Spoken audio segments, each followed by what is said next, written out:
Big ബോസിലെ ഫുഡൊക്കെ ഭയങ്കര limited ആണ്. അതുകൊണ്ട് തന്നെ ദോശ കിട്ടിയില്ല, ചപ്പാത്തിയുടെ സൈഡ് ചെരിഞ്ഞു പോയി, ചെറുതായി പോയി, വലുതായി പോയി, ചപ്പാത്തിയുടെ വലിപ്പം, ദോശ എന്നൊക്കെയുള്ള സംഭവങ്ങളൊക്കെ ഉണ്ടാവും. കാരണം എന്ന് വെച്ച് കഴിഞ്ഞാൽ ഒന്നാമത് ടീംസ് ആയിട്ട് തിരിക്കുന്നതുകൊണ്ട് തന്നെ. അപ്പൊ ഇപ്പോ ലൈവില് അക്ബറും അനുവായിട്ട് നല്ല അടിപൊളി വഴക്ക് നടക്കുന്നുണ്ട്. അനു നല്ല രീതിയിൽ തന്നെ സംസാരിച്ച് അക്ബറിനെ ബീറ്റ് ചെയ്തു. ഇവിടെ ചില ആൾക്കാർ കമന്റ് ചെയ്യുന്നുണ്ട്, നിലപാടോട് സംസാരിക്കുക ചേച്ചി, ചിലപ്പോൾ നല്ലത് പറയും, ചിലപ്പോൾ ചീത്ത പറയുന്നുള്ളത്. ഒരു വ്യക്തിയിൽ നല്ലതും ഉണ്ട്, ചീത്തയുണ്ട്.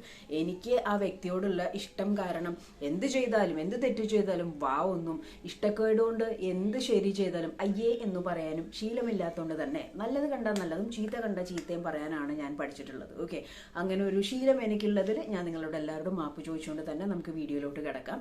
അക്ബർ അനുവായിട്ടുള്ള ഫൈറ്റ്, അതായത് അനു ഒരു ക്യാരറ്റ് കഴിച്ചതിന്റെ ഭാഗമായിട്ട് അവിടെ വഴക്കായി. അക്ബർ പറയുന്നുണ്ട്, നീ ജയിലിൽ പോയി കിടക്കാൻ വേണ്ടിയിട്ടല്ലേ ഈ ഒരു സംഭവം ചെയ്യുന്നത്. അപ്പൊ അനു പറയുന്നുണ്ട്, യെസ്, എനിക്ക് ജയിലിൽ പോയാലും ഇവിടെ എനിക്ക് ഏറ്റവും ഇഷ്ടമുള്ള സ്ഥലം ജയിലാണ്, അഥവാ ഇനിയിപ്പോ എന്നെ ഒരു ഇരുട്ടുമുറി കൊണ്ട് കിടത്തിയാലും ഞാൻ കണ്ടന്റ് ഉണ്ടാക്കും.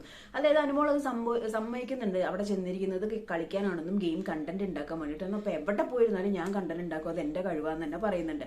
അതേപോലെ തന്നെ അക്ബറിനോട് തിരിച്ചു പറയുന്നുണ്ട്, അല്ലാതെ തന്നെ പോലെ ചായയുടെ കപ്പ് എടുത്തിട്ട് അവിടെ പോയി ഇരുന്ന് ആരെങ്കിലും പറയാനായിട്ട് എന്തെങ്കിലും ചൊറിയാനായിട്ട് ആന്ന് പറയലല്ല എന്റെ പണി. ഒരു കാര്യം ചെയ്യുക, അടുക്കളയിൽ പോയിട്ട് മൂട്ടിൽ ഇത്തിരി തീ ഇട്ടിട്ട് ഇരിക്കുക, അങ്ങനെയെങ്കിലും ഒന്ന് എനിക്ക് നടക്കുമല്ലോ എന്നൊക്കെ അനുമോള് വാരുന്നുണ്ട് അക്ബറിനെ. എല്ലാവരും ചിരിക്കുന്നുണ്ട്. റന ഫാത്തിമയൊക്കെ പില്ലോ വെച്ച് കവർ ചെയ്തിട്ടൊക്കെയാണ് ചിരിക്കുന്നത്.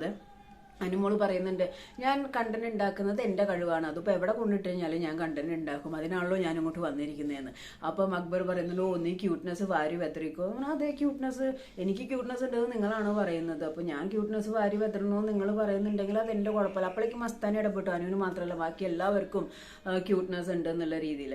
അപ്പോ ലൈക്ക് അവിടെ ഒരു രീതിയിലും ഗെയിം കളിക്കാത്ത, ഒരു കണ്ടന്റും സ്വന്തമായിട്ടില്ലാത്ത ഒരു വ്യക്തിയാണ് അക്ബർ എന്നാണ് അനുമോള് പറയുന്നത്. ഇപ്പം ഇതിനു മുമ്പേ ആ ഒരു വീഡിയോ ഇതുണ്ടായിരുന്നു, അനുമോള് മിണ്ടാത്ത കാരണം കണ്ടന്റ് ഇല്ല എന്നുള്ളത്. അവിടെ ഒരു സ്വന്തമായിട്ടൊരു കണ്ടന്റ് അല്ലെങ്കിൽ ഒരു നിൽക്കുന്നവരിൽ നിന്നും ഡിഫറെന്റ് ആയിട്ടൊരു സംഭവം ചെയ്ത് ആ വീടൊന്ന് പിടിച്ചു കുലുക്കാനായിട്ട് ആസ് ഓഫ് നോ കുലുക്കിയിരിക്കുന്നത് അനുമോളും അനീഷും മാത്രമുള്ള. അനുമോള് പറയുന്നുണ്ട്, ശരത്തപ്പാനി നല്ലൊരു മനുഷ്യനായിരുന്നു, അതിനെ ഗ്രൂപ്പിൽ കയറ്റി, അക്ബറിനെ ഗ്രൂപ്പിൽ കയറ്റി ഗ്രൂപ്പിസം കാണിച്ച് അയാളെ പുറത്താക്കി എന്നുള്ള രീതിയിലൊക്കെ സംസാരിക്കുന്നുണ്ട്. കാര്യം അനുമോള് പെട്ടെന്ന് കരയും, അല്ലെങ്കിൽ ഞാൻ പറഞ്ഞില്ല, അനുമോൾ ഒരു ഇന്റലിജന്റ് ഗെയിമറാണ്. ഗെയിമർ എന്ന സെൻസിലേക്ക് എവിടെ എപ്പോൾ എന്താ എങ്ങനെ കളിക്കണം എന്ന ആൾ വാച്ച് ചെയ്തിട്ടാണ് ഗെയിം കളിക്കുന്നത്. ചിലത് പാടുന്നു, ചിലത് നല്ല രീതിയിലാവുന്നു. അപ്പോഴേക്ക് ആരും വന്ന് പറയുന്നുണ്ട്, ഓ ഇത് ആ ആടല്ലേ, നമ്മുടെ സർക്കസിന്റെ ഗെയിമില് അനു മറ്റേ ആടായിരുന്നല്ലോ. ഓക്കെ, അപ്പൊ അങ്ങനത്തെ രീതിയിൽ നല്ലൊരു ഫൈറ്റ് നടക്കുന്നുണ്ട്. എന്തായാലും ഇതൊരു വർത്താനത്തോടു കൂടി അക്ബറിന്റെ വാ മൂടിയിട്ടുണ്ട്. കാരണം എന്ന് വെച്ച് കഴിഞ്ഞാൽ അങ്ങനത്തെ രീതിയിൽ താനൊന്നും ചെയ്യുന്നില്ലടോ, താൻ എന്താ കാണിക്കുന്നതെന്നാണ് അനുമോള് ചോദിച്ചത്. ഈ ഒരു സംഭവം, ഈ ഒരു ഇതിനോട് നിങ്ങൾ എങ്ങനെ യോജിക്കുന്നു? അനുമോള് പറഞ്ഞത് കറക്റ്റ് ആണോ? അല്ലെങ്കിൽ അക്ബർ എന്ന് പറയുന്ന വ്യക്തി, അല്ലെങ്കിൽ അവിടെ നന്നായിട്ട് ഗെയിം കളിക്കുന്ന ആരൊക്കെയാണെന്നുള്ള നെയിം ഒന്ന് കമന്റ് ചെയ്യുക.